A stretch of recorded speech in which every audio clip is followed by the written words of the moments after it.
When we think of the Irish in America, the story goes something like this. For many centuries, the Irish have been coming to America.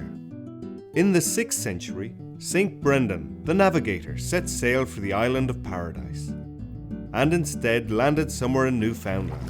Since everything in those days was written down in Latin or Greek, and Facebook and Twitter had not been invented, no one found out about this till much later.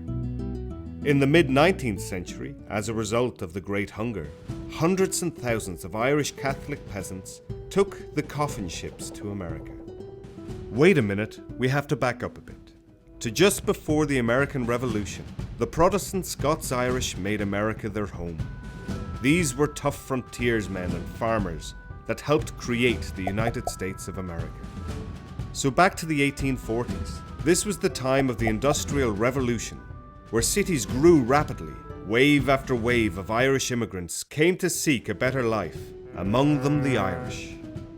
In the 1920s and 1950s, subsequent waves came from Ireland to escape the recurring recessions and economic hardship in Ireland. In the 20th century, the Irish became very well established in America. The story of the New York Irish Centre truly begins in the 1980s, when once again bad times hit Ireland hard. This time, though, things were a little different.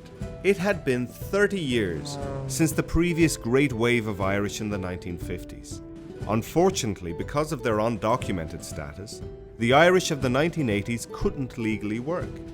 This was a new era of no Irish need apply. The 80s Irish felt disconnected, but luckily, older, established members of the community pitched in, and advice centres offering basic immigration services sprang up. With that came immigration reform and green cards, and by the early 90s, the 80s Irish were back on track, writing their own chapter in the story of Irish diaspora. As the 1980s came to an end, and the wave of Irish immigrants showed no signs of slowing, the Catholic Church in Ireland began to hear the call of communities in New York and elsewhere for a spiritual shepherd, one that understood the changing Ireland of the time. They sent out Belfast native Father Colum Campbell to tend to this flock. For 10 years or more, Father Colum wandered the great city of New York, comforting the lonely, the sad and the sick, seeking assistance for the needy, blessing unions, baptizing babies and burying the deceased. In his travels, he became a trusted confessor to princes and paupers and all between. In that time, an idea began to grow in Father Colum's mind. The Irish in New York needed a place to gather, a place to truly call their own, a true community centre. It was his good friend, Cavan man, Paddy Riley, that advised Colum to secure a property rather than simply to rent. In stepped several business leaders from the community, all friends of Father Colum, and a building in a great location was purchased in 2003. The New York Irish Centre was born.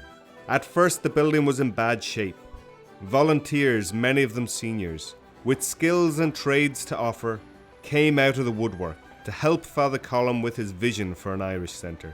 And with the generosity of the Irish building contractors, the building was turned into the welcoming space it is today. Its doors officially opened in 2005.